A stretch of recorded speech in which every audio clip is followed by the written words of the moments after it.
It takes about 1 cup of soybeans to make 1 gallon of soy milk. We're going to bring them alive or bring them to life by soaking them overnight in water. So I did that here, and I did 2 cups of soybeans because I want a lot of soybean solids. But can you believe that 2 cups of soybeans grew and absorbed all that water and swelled to looks like about 6 cups, almost 3 times as much. So I'm going to pour the water out of this, and I'm not going to use the water unless it's to used for watering plants or something, but we are not going to drink the water from beans. I use my tall square container. It's 1 gallon, and that way I can measure out 1 gallon of water and pour it into the pot, get that boiling while I'm doing other things. Now this tall square container also just happens to fit my double mesh strainer, which is what you also have to have for soy milk. It sits right in there just perfectly. So when I take the soy milk and put it through the strainer, it'll pour right into here. Now I started out with exactly 1 gallon of water, fresh water, and poured it in the pot. So I know that when I pour it through the strainer, it's going to be exactly 1 gallon and no more. So that makes it so that I don't have to worry if it's going to overflow this container. When I make a full gallon of soy milk, it doesn't always get used up in a week. But if I make a half gallon of soy and a half gallon of chocolate soy, then they drink it all by the end of the week. This tall spoon I bought specifically to make soy milk because the pot is so high, tall, that if you drop your spoon, you lose your spoon. So this is an 18-inch spoon specifically to make soy milk. It works perfectly. Now I'm going to take these soybeans and put them in the blender and grind them up to a paste.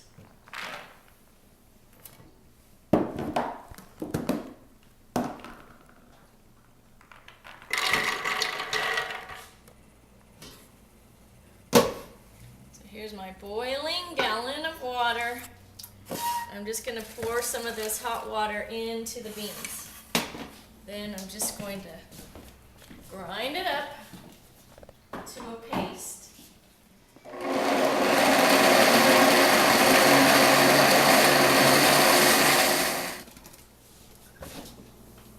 So I'm stirring this up and it's foaming, and it's going to foam all the way to the top of the pan. So we have to have a very tall pan even though we're only making 1 gallon of soy milk because the foam is going to rise to the top. Oh, here it comes. Okay, so we're just going to remove it from the heat. And we're going to strain this.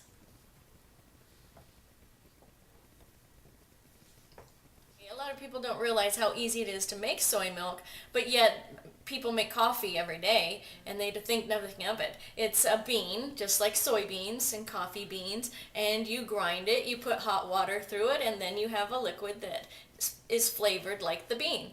It's the exact same thing. When the foam dies down, then we'll strain it through a double mesh strainer. I used to have to strain it through cloth, and it's just a messy process and you have to wash the cloth. But the double mesh strainer works so well, and you don't have to have a cloth, and it works perfectly. You could walk away from it at this point and come back and strain it later, but because I'm trying to do it all in one process, I'm trying to cool it down by stirring it. And then it'll cool faster, the bubbles will die down, the foam will die down, and then I can strain it. But normally, if I wasn't trying to film this, I would just walk away from it right now and go do something else. Just like making coffee, it can get stronger. There can be good batches of coffee and bad batches of coffee. So you just have to watch how long it sits and how much water you add and all.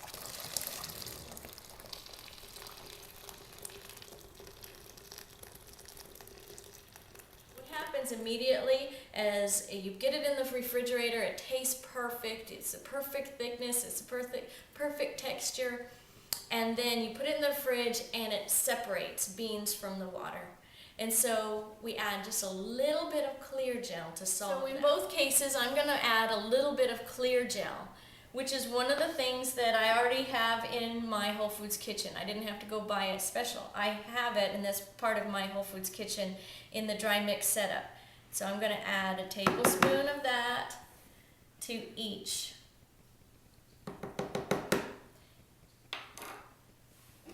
So in this one, I'm going to put a 1/4 cup of organic sugar. I've also tried it with honey powder. I just happen to be out of honey powder right now. Vanilla soy, I'm going to add 1 tablespoon of vanilla powder.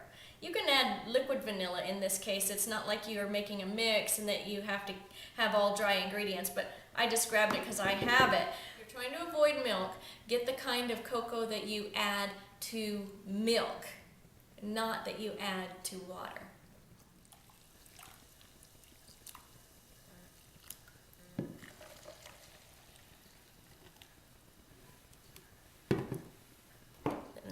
Some ice and get it cold. But if you wanted to try it hot, it's quite wonderful. Hot as a hot cocoa or a hot vanilla drink.